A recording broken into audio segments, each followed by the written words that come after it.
अनंत रुक्मिणी जी का इकलौता बेटा था और अनंत की शादी नव्या नाम की लड़की के साथ हुई थी। नव्या बहुत ही सीधी सादी और अच्छी लड़की थी। वो अनंत से बहुत प्यार करती थी और अपने ससुराल वालों के साथ बहुत ही अच्छे से रहा करती थी। रुक्मिणी जी के पति यानी कि रमेश जी अपनी नौकरी से रिटायर हो गए थे और पूरा दिन घर में ही रहा करते थे। अनंत एक प्राइवेट कंपनी में नौकरी किया करता था और नव्या हाउसवाइफ थी। नव्या के सीधे नेचर के चलते रुक्मिणी जी उससे अपने सारे काम करवा लिया करती।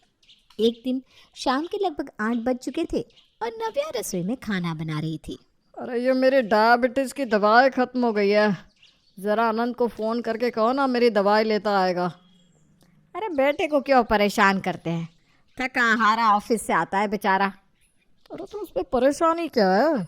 ऑफिस से आते वक्त मेडिकल की दुकान से मेरी दवाई ले आएगा। अरे नव्या है ना, मैं उससे कह देती हूँ। लेकिन वो तो अभी खाना बना रही है। तो क्या हुआ, थोड़ी देर के लिए आपकी दवाई लेने चली जाएगी तो उसमें क्या बिगड़ जाएगा। ठीक है, जैसा तुम्हें ठीक लगे वैसा करो। अरे नव्या बहू, ज़रा बाजार जाकर ये अपने पापा जी के डायबिटीज़ की दवाई तो ले आना। मम्मी जी मैं खाना बना रही थी, इस वक्त बाजार जाऊंगी तो खाना बनाने में देर हो जाएगी ना। अरे कोई बात नहीं, पहले अपने पापा जी की दवाई लिया, वापस आकर खाना बना लेना। वैसे मम्मी जी रोटी तो सारी बन गई है, बस दाल में तड़का लगाना है। मैं बाजार जाकर आती हूँ, तब तक अगर आप दाल में तड़का लगा देंगी तो खाना टाइम पर बन जाएगा। अरे बेटा, तू इतना अच्छा दाल में तड़का लगाती है और वैसे बिना आनंद को तेरे ही हाथ की दाल पसंद है, वरना मैं खुद ही खाना बना लेती, तुझे परेशान थोड़ी ना करती। हाँ वो बात भी सही है। अच्छा मम्मी जी एक काम करते ना, मैं आनंद को कॉल करके बोल देती हूँ, वो पापा जी की दवाई ले आएंगी।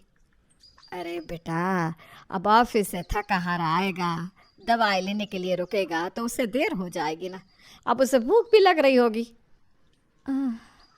ठीक है मम्मी जी, वैसे भी आनंद को परेशान करना ठीक नहीं है, मैं ही ले आती हूँ दवाई।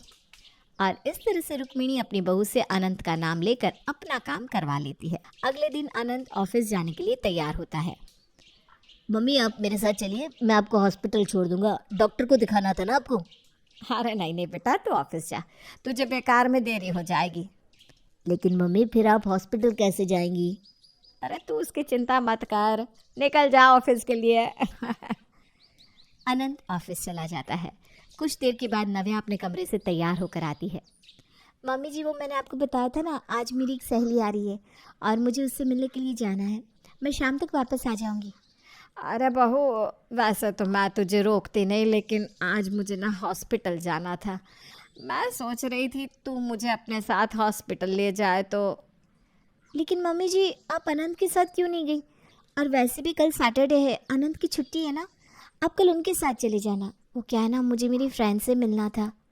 अरे बेटा, अब देख अनंत 5 दिन नौकरी करता है, इतना थक जाता है। अब सैटरडे को भी अगर पूरा दिन मैं उसे हॉस्पिटल में लेकर बैठी रहूँगी तो परेशान नहीं हो जाएगा क्या? हाँ मम्मी जी, वैसे बात तो आपकी ठीक है, अनंत कितना काम करते हैं। चलिए मैं ही आपको ले चलती हूँ। और तेरी वो सहेली बेटा? कोई बात नहीं मम्मी जी, मैं उससे फ़ोन पर बात कर लूँगी। और इस तरह से नव्या एक बार फिर अपनी सास की बातों में आ जाती है और अपनी सहेली से मिलना छोड़कर सासू माँ को हॉस्पिटल दिखाने ले जाती है। शाम के वक्त नव्या रुक्मिणी और रमेश के लिए चाय लेकर उनके कमरे में जा रही थी, तभी अचानक उसे रुक्मिणी के कमरे से अंदर से आती हुई आवाज़ें सुनाई दी। अरे रुक्मिणी, आज तुम अनंत के साथ हॉस्पिटल क्यों नहीं गए? कैसी बातें करते हैं, बहू है ना घर में, फिर मुझे मेरे बेटे को परेशान करने की क्या ज़रूरत? लेकिन बहू को अपनी किसी सहेली से मिलने जाना था ना। अरे तो मैं क्या करूं, अब मेरा बेटा नौकरी भी करे और बाकी काम भी करे, ये कोई अच्छी बात तो नहीं है। लेकिन बहू को बुरा लगा होगा ना। अरे कोई बुरा नहीं लगा, बेवकूफ़ है हमारी बहू, सीधी सादी है, हमारे बेटे से इतना प्यार करती है ना कि उसका नाम लेकर आप उससे कुछ भी काम करवा लो, सब कर देगी। ये सुनते ही कमरे के बाहर खड़ी नव्या को गुस्सा आ गया। वो समझ गई कि रुक्मिणी उसके सीधेपन का फ़ायदा उठाकर अनंत का नाम लेकर उससे सारे काम करवा लेती थी। लेकिन अब नव्या ने सोच लिया था कि वो रुक्मिणी की चाल का जवाब ज़रूर देगी। और फिर अगले दिन, अरे नव्या बहू, घर का राशन पानी खत्म हो चुका है, तुम ज़रा सुपरमार्केट जाकर सारा सामान खरीद लाना बेटा। ठीक है मम्मी जी, मैं सारा सामान ले आऊँगी। इतना कहकर नव्या घर से निकल जाती है और थोड़ी देर के बाद जब वापस लौट कर आती है तो रुक्मिणी देखती है कि अनंत अपने हाथ में 4-5 बड़े बड़े बैग उठाकर चल रहा था। अरे अरे, ये क्या आनंद बेटा, तू ऑफिस छोड़कर ये घर का सामान लेने कहाँ गया था? नव्या, ये काम तो मैंने तुम्हें कहा था ना। वो क्या है ना मम्मी जी, मैंने तो बस अनंत को कार्ड की डिटेल पूछने के लिए फ़ोन किया था, लेकिन उन्हें पता चला कि मैं मार्केट अकेली आई हूँ तो वो ऑफिस छोड़कर वहाँ पर चले आए। अरे लेकिन क्यों? अब अनंत मुझसे इतना प्यार करते हैं ना मम्मी जी, इतना सारा सामान मैं अकेले उठाकर कैसे लाती, इसीलिए वो आ गए। अच्छा ठीक है। फिर कुछ दिनों के बाद रुक्मिणी के घर की साफ सफाई का काम चल रहा था और घर के स्टोर रूम में रखे भारी सामान को खिसकाने के लिए रुक्मिणी को किसी मजदूर की ज़रूरत थी। अरे रुक्मिणी, किसी मजदूर को बुला लो, ये स्टोर में रखा हुआ भारी सामान कौन खिसकाएगा? अरे क्या ज़रूरत है मजदूर को पैसे देने की, बिना बात के पैसे मांगेगा। नव्या है ना, मैं उससे कहती हूँ। लेकिन बहू, इतना भारी सामान कैसे खिसकाएगी? तुम आनंद से कह देना, वो उसकी मदद कर देगा। आपको मेरे बेटे से क्या दुश्मनी है, हैं?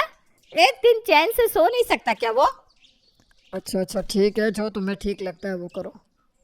अरे नव्या बहू, जरा इधर आना बेटा। क्या हुआ मम्मी जी?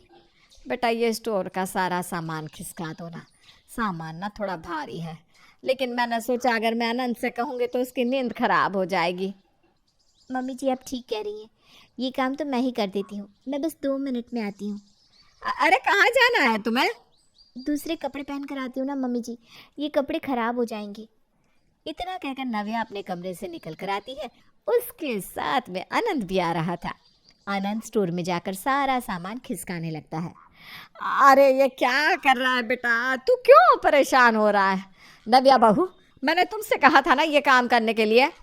कमाल करती है मम्मी आप, नव्या एक लड़की होकर इतना भारी सामान कैसे खिसकाएगी, आपको मुझसे कहना चाहिए ना।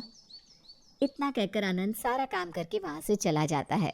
उसके जाने के बाद, नव्या, तुमने मेरे बेटे को परेशान क्यों किया? ये काम तो मैंने तुम्हें बताया था ना। मैंने कहा कुछ कहा मम्मी जी, मैं तो बस कमरे में कपड़े बदलने गई थी और आनंद ने मुझसे पूछा कि मैं क्या करने जा रही हूँ, तो मैंने उन्हें सब कुछ बता दिया। अब वो मुझसे इतना प्यार करती हैं कि मुझे ये सब काम करते हुए देख नहीं सकते ना, इसीलिए उन्होंने सारा काम खुद ही कर दिया। नव्या की बात सुनकर रुक्मिणी को समझ में आ गया था कि उसकी चाल उसके ऊपर ही उल्टी पड़ रही थी।